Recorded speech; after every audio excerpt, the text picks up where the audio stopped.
people without a home. And tonight there's an open house to talk about the problem and the resources required to solve this problem. Jordyn Laird is a student on the task force, and Gord Stewart is an assistant superintendent with the Langley School District, and both join us here in Studio 10 this morning. Hello there. Good morning. Hi, good morning. Jordyn, let me start with you. Tell us about your task force.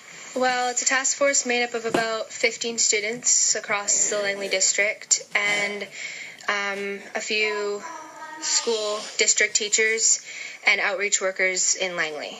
Why did you want to be part of this? Well, my mom's a social worker, so everything remains anonymous, but I've heard stories about kids that are youngest 9 years old coming to her office without anywhere to sleep. 9 years old. 9 years old. And so when my leadership teacher approached me with this, I jumped right on board because I felt that it somehow connected to me because I'm a youth here in Langley. So it's personal to you? Yeah, I feel it is personal because we're all part of the next generation. And so it's not just one person. Gordon, when did this issue come to the school district's attention?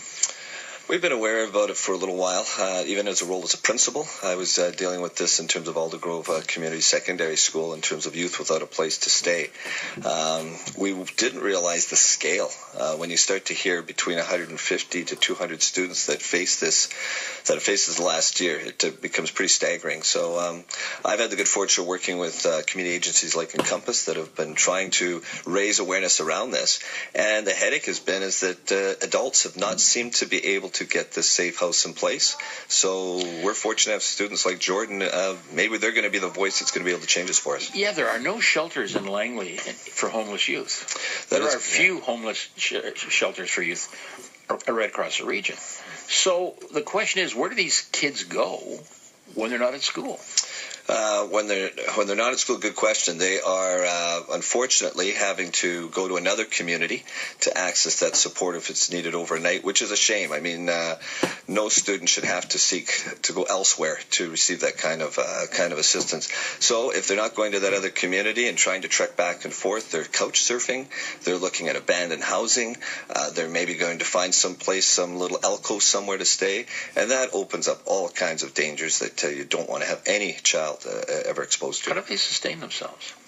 Well, right now, I think they've maintained connections with the schools, and this is schools throughout British Columbia that will take on everything from trying to provide food, trying to provide clothing, a safe environment, great relationships, which they can kind of have an opportunity to build on. And that kind of gets you through the day and through the goodwill of others.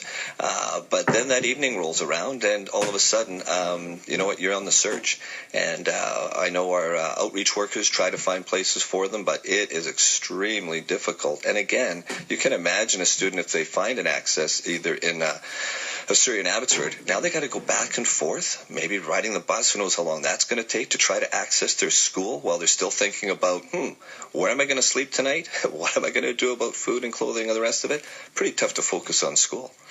Jordyn, apart from the stories from your mom, have you ever known a student who was in this situation? I've heard stories throughout the school. Many students talk about it when they hear about it, but I have not met somebody who've been in that situation.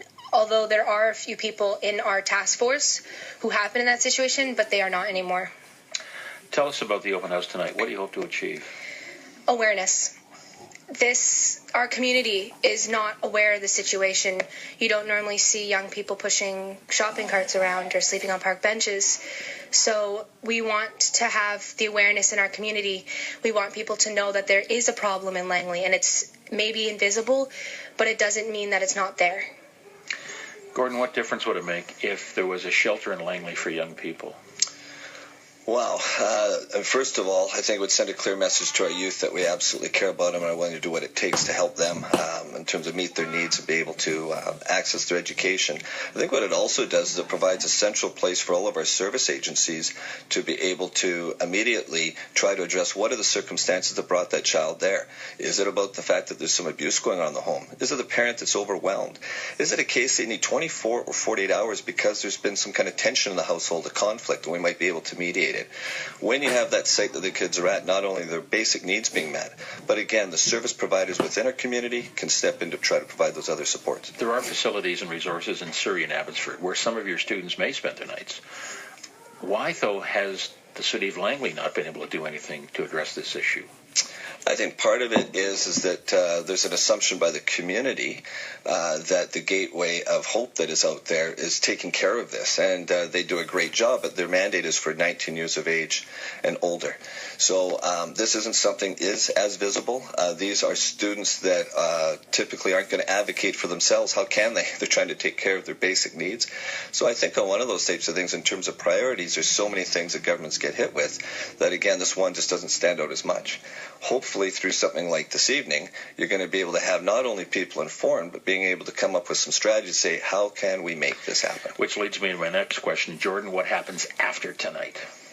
After tonight, we are going to look at budgeting mostly, and so that we are prepared when we go before township and city. We are prepared for what they might ask. They're prepared for how we can deal with any problems in the future, because this is a problem and we do want solutions.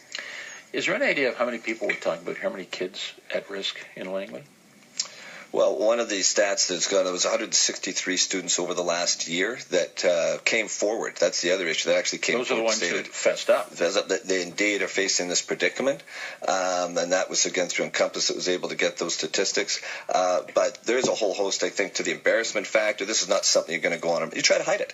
So for me, I would be convinced that this is something that's well over 200 kids. And again, how often, 24 or 48 hours even, can make a difference in terms of trying to resolve some of these issues. And if it's going to take longer, at least you're at a starting point to be able to put in the supports to address a longer-term solution.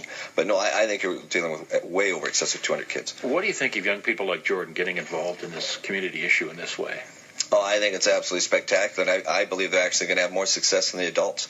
I think it's great that students are advocating for other students. I think as a school district, we have to help our kids develop those leadership skills and provide them a platform in terms of being able to advocate for others. And another part of our core values within Langley is community. And the school district absolutely has a role to play here in terms of making our community a better place and helping our students be able to have that voice.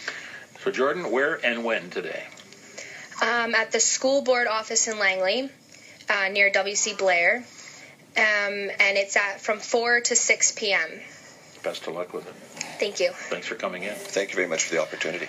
Our pleasure. Jordyn Laird with the Youth Homelessness Task Force in Langley, and Gord Stewart, Assistant Superintendent with the Langley School District. Once again, the open house held at the Langley School District boardroom between 4 and 6 this afternoon. 2 minutes to go now before 7. Rob's back with